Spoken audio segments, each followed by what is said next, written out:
White house दुनिया की सबसे ताकतवर बिल्डिंग, मगर क्या आप जानते हैं कि एक वक्त ऐसा भी आया था जब ये बिल्डिंग पूरी तरह जलकर राख हो गई थी। आज पूरी दुनिया इसे व्हाइट हाउस के नाम से जानती है, लेकिन इस बिल्डिंग की असल कहानी आपको हैरान कर देगी। एक ऐसी बिल्डिंग जिस पर पूरी दुनिया की नजरें रहती हैं, मगर इसके अंदर क्या होता है ये बहुत कम लोग जानते हैं। एक ऐसी जगह जहां बैठकर ऐसे फैसले किए जाते हैं जिनका इम्पैक्ट सिर्फ अमेरिका तक महदूद नहीं रहता, बल्कि पूरी दुनिया की पॉलिटिक्स, इकोनॉमी और सिक्योरिटी पर असर पड़ता है। यही वो बिल्डिंग है जिसे आज पूरी दुनिया व्हाइट हाउस के नाम से जानती है। लेकिन क्या आप जानते हैं कि ये बिल्डिंग हमेशा से मौजूद नहीं थी? इसे बनाने का फैसला क्यों किया गया, इसका डिजाइन किसने तैयार किया, इसकी कंस्ट्रक्शन में कितने साल लगे, यहाँ सबसे पहले रहने वाला अमेरिकन प्रेसिडेंट कौन था, और एक वक्त ऐसा भी आया था जब ये फेमस बिल्डिंग आग की लपेट में आ गई थी। आज हम व्हाइट हाउस की पूरी हिस्ट्री जानेंगे। 1776 में अमेरिका ने बरतानिया से आज़ादी का ऐलान किया, लेकिन आज़ादी के बाद कई साल तक मुल्क का कोई परमानेंट कैपिटल नहीं था। अमेरिकी हुकूमत ने मुख्तलिफ शहरों से अपना सिस्टम चलाती रही। आखिरकार 1790 में यह फैसला किया गया कि एक नया फेडरल कैपिटल कायम किया जाए, जिसे बाद में वाशिंगटन डीसी का नाम दिया गया। इसी दौरान यह भी तय हुआ कि मुल्क के सदर के लिए एक परमानेंट ऑफिशियल रेजिडेंस भी तामीर किया जाए, जो सिर्फ एक घर ना हो बल्कि अमेरिकन गवर्नमेंट की पावर, स्टेबिलिटी और यूनिटी का सिंबल भी बने। उस वक्त अमेरिका के पहले सदर जॉर्ज वाशिंगटन थे। अगरचे उन्होंने इस बिल्डिंग की कंस्ट्रक्शन का हुक्म दिया, लेकिन इंटरेस्टिंग बात यह है कि वो खुद भी कभी इस बिल्डिंग में नहीं रह सके। उन्होंने कंस्ट्रक्शन की जगह की सिलेक्शन की, प्रोजेक्ट की सुपरविजन की और इस बात को यकीनी बनाया कि ये बिल्डिंग फ्यूचर में अमेरिकन सदर की ऑफिशियल रेजिडेंस बने। 1792 में एक इंटरनेशनल डिज़ाइन मुकाबला ऑर्गेनाइज किया गया, जिसमें मुख्तलिफ आर्किटेक्ट्स ने अपने डिज़ाइन पेश किए। आखिरकार आयरलैंड से ताल्लुक़ रखने वाले यंग आर्किटेक्ट जेम्स ह्यूबर्न के डिज़ाइन को सेलेक्ट किया गया। 13 अक्टूबर 1792 को व्हाइट हाउस की फाउंडेशन रखी गई और कंस्ट्रक्शन का बाकायदा आगाज हुआ। उस जमाने में मॉडर्न मशीनरी मौजूद नहीं थी, इसलिए हज़ारों मजदूरों, कारीगरों और पत्थर तराशने वालों ने कई साल की मेहनत के बाद इस अजीम बिल्डिंग को मुकम्मल किया। हिस्ट्री के मुताबिक इस कंस्ट्रक्शन में आज़ाद मजदूरों के साथ साथ गुलाम अफ्रीकी निजात अफराद ने भी अहम किरदार अदा किया, जिनकी मेहनत अमरीकी हिस्ट्री का एक अहम लेकिन बड़े अरसे तक नज़रअंदाज किया जाने वाला हिस्सा बनी। तकरीबन 8 साल बाद 1800 में बिल्डिंग रिहाइश के काबिल हुई। उस वक्त अमेरिका के दूसरे सदर जॉन एडम्स अपनी मिसेज एबिगेल एडम्स के साथ यहाँ मुंतकिल हुए। इस तरह वो व्हाइट हाउस में रहने वाले पहले अमेरिकन प्रेसिडेंट बन गए।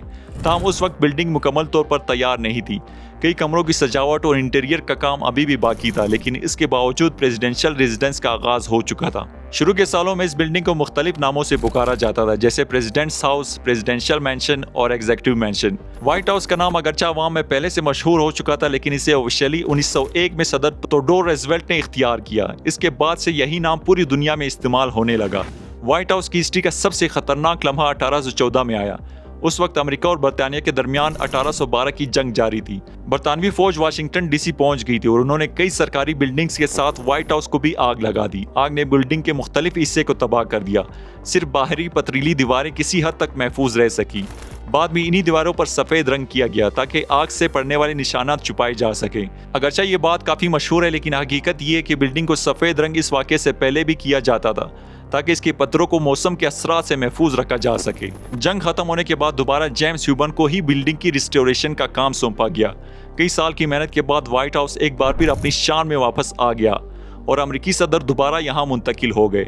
वक्त के साथ आबादी, गवर्नमेंट रिस्पॉन्सिबिलिटीज़ और स्टाफ में इजाफा होता गया, जिसकी वजह से बिल्डिंग में मुसलसल चेंजेस की जाती रही। 1902 में सदर थियोडोर रूज़वेल्ट ने व्हाइट हाउस में बड़े चेंजेस करवाए। प्रेसिडेंशियल फैमिली की रिहाइश को सरकारी ऑफिस से अलग किया गया और बाद में वेस्ट विंग तामीर की गई, जहाँ प्रेसिडेंट ऑफिस कायम किया गया। यही वो हिस्सा है जहाँ दुनिया की फेमस ओवल ऑफिस मौजूद है। इंटरेस्टिंग बात यह कि शुरू में ओवल ऑफिस मौजूद नहीं था।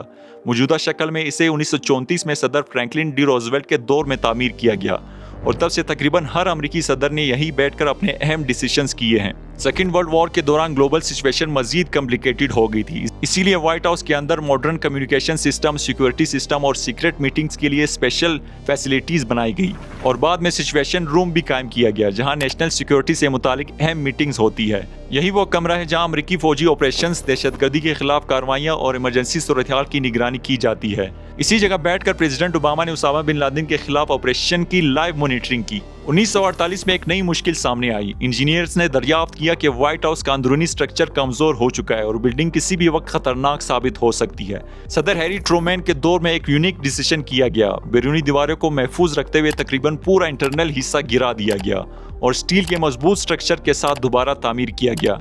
ये काम तकरीबन 4 साल तक जारी रहा और 1952 में सदर ट्रूमैन दोबारा इस बिल्डिंग में शिफ्ट हो गए। आज का व्हाइट हाउस सिर्फ एक रेजिडेंस नहीं बल्कि एक मुकम्मल एडमिनिस्ट्रेटिव सेंटर है। इसमें 135 कमरे, 35 बाथरूम्स, 412 दरवाजे, 147 खिड़कियां, 48 फायर प्लेसेस, 8 सीढ़ियां और 3 लिफ्टें मौजूद हैं। यहाँ एक बड़ा स्टेट डाइनिंग रूम, तारीखी कमरों की एक तवील फहरिस्त, मुख्तलिफ मीटिंग हॉल्स, बागात, tennis court, basketball court, jogging track, swimming pool, movie theatre और दीगर मॉडर्न फैसिलिटीज़ भी मौजूद हैं। हर हफ्ते हज़ारों मेहमान व्हाइट हाउस का दौरा करते हैं, जबकि रोज़ाना सैकड़ों मुलाजमीन, सिक्योरिटी पर्सनस, एडवाइजर्स, शेफ, माली इंजीनियर्स और दीगर स्टाफ यहाँ अपनी रिस्पॉन्सिबिलिटीज़ अंजाम देते हैं। अमेरिकी सदर के अलावा नायब सदर यहाँ नहीं रहते, बल्कि उनकी ऑफिशियल रेजिडेंस अलग होती है। व्हाइट हाउस के नीचे एक बहुत महफूज अंडरग्राउंड बंकर भी मौजूद है, जिसे प्रेसिडेंशियल इमरजेंसी ऑपरेशन सेंटर कहा जाता है। ये बंकर सेकेंड वर्ल्ड वॉर के दौरान बनाया गया था ताकि जंग, मिसाइल हमले, दहशतगर्दी या किसी भी नेशनल इमरजेंसी के वक्त सदर और दीगर आला हुकाम को फौरी तौर पर महफूज मुकाम पर मुंतकिल किया जा सके। इस बंकर में एडवांस कम्युनिकेशन सिस्टम्स, ज़रूरी सहूलियात और इमरजेंसी हालात में हुकूमत के निज़ाम को चलाने के इंतजामात मौजूद है। इसकी असल स्ट्रक्चर, साइज और गहराई आज भी सीक्रेट रखी जाती है, जिसकी वजह से इसे दुनिया की सबसे महफूज और मिस्टीरियस गवर्नमेंट इंफ्रास्ट्रक्चर में शुमार किया जाता है। व्हाइट हाउस सिर्फ अमेरिकी सदर की रिहाइश नहीं बल्कि इंटरनेशनल डिप्लोमेसी का भी एक अहम मरकज है। दुनिया भर के प्रेसिडेंट्स, किंग्स, प्राइम मिनिस्टर्स और दीगर रहनुमा यहाँ आकर अमेरिकी सदर से मुलाकात करते हैं। कई तारीखी एग्रीमेंट्स, अहम मुज़ाकरात और इंटरनेशनल डिसीजंस इसी बिल्डिंग में किए जा चुके हैं। तकरीबन 250 साल गुजरने के बावजूद व्हाइट हाउस आज भी अमेरिकी डेमोक्रेसी का सबसे फेमस सिंबल समझा जाता है। हर नए सदर के इक़्तिदार संभालने के बाद यही बिल्डिंग उसकी ऑफिशियल रेजिडेंस और ऑफिस बन जाती है। लेकिन इंटरेस्टिंग हकीकत ये है कि सदर सिर्फ महदूद मुद्दत के लिए यहाँ रहता है, जबकि व्हाइट हाउस अपनी जगह कायम रहता है और वक्त के साथ अमेरिकी हिस्ट्री के नए चैप्टर्स अपने अंदर महफूज करता रहता है। ये वो बिल्डिंग है जिसने जंगे, इकोनॉमिकल बहरान, इंटरनेशनल एग्रीमेंट्स, तारीखी कामयाबियां, बड़े कॉन्फ्लिक्ट्स और बेशुमार प्रेसिडेंट्स को आते जाते देखा है। शायद इसीलिए व्हाइट हाउस सिर्फ ईंटों और पत्थरों से बनी एक बिल्डिंग नहीं बल्कि अमेरिका की पॉलिटिकल हिस्ट्री का जिंदा सिंबल है, जहां होने वाले डिसीजंस की गूंज अक्सर पूरी दुनिया में सुनाई देती है। सब्सक्राइब।